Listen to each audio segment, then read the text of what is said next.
रामायण के अनुसार रावण के पास कई लड़ाकू विमान थे। पुष्पक विमान के निर्माता विश्वकर्मा थे। कुछ के अनुसार पुष्पक विमान के निर्माता ब्रह्मा थे।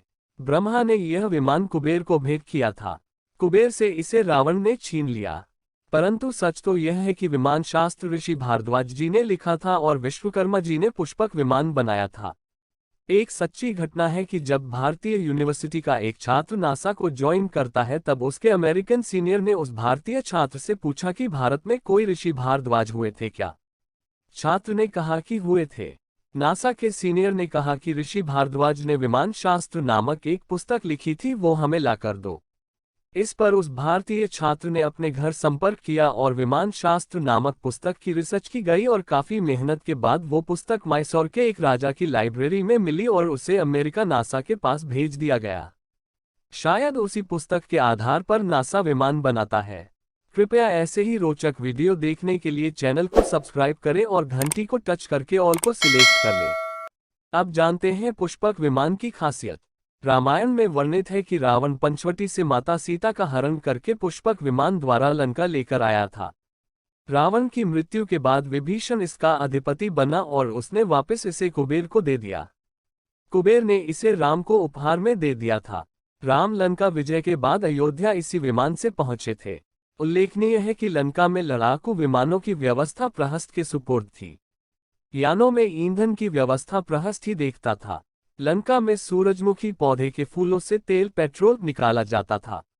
अमेरिका में वर्तमान में जेट्रोफा पौधे से पेट्रोल निकाला जाता है। अब भारत में भी रतनजोत के पौधे से तेल बनाए जाने की प्रक्रिया में तेजी आई है।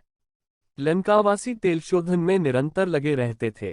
रावण का वध करने के बाद लंका से अयोध्या जाते समय राम, लक्ष्मण, सीता एवं हनुमान जी इसी विमान से अयोध्या लौटे थे। श्रीलंका के श्री रामायण रिसर्च कमेटी के अनुसार रावण के पास अपने पुष्पक विमान को रखने के लिए 4 हवाई अड्डे थे। इन 4 हवाई अड्डों में से एक का नाम उसानगुड़ा था। इस हवाई अड्डे को हनुमान जी ने लंका दहन के समय जलाकर नष्ट कर दिया था।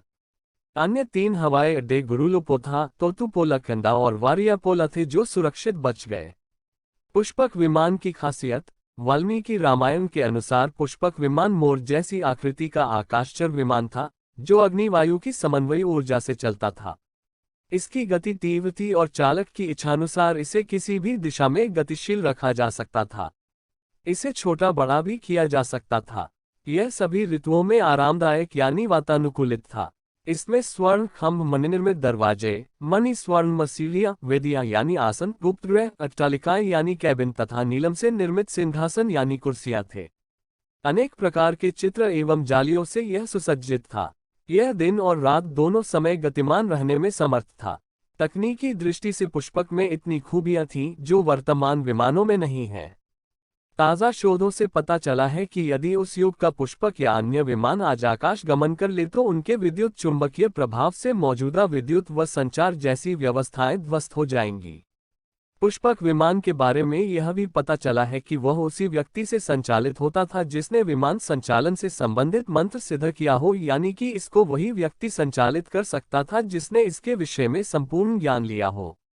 कोई साधारण चालक पुष्पक विमान को संचालित नहीं कर सकता था, मसलन जिसके हाथ में विमान को संचालित करने वाला रिमोट हो। शोधकर्ता भी इसे कंपन तकनीक, वाइब्रेशन टेक्नोलॉजी से जोड़कर देख रहे हैं।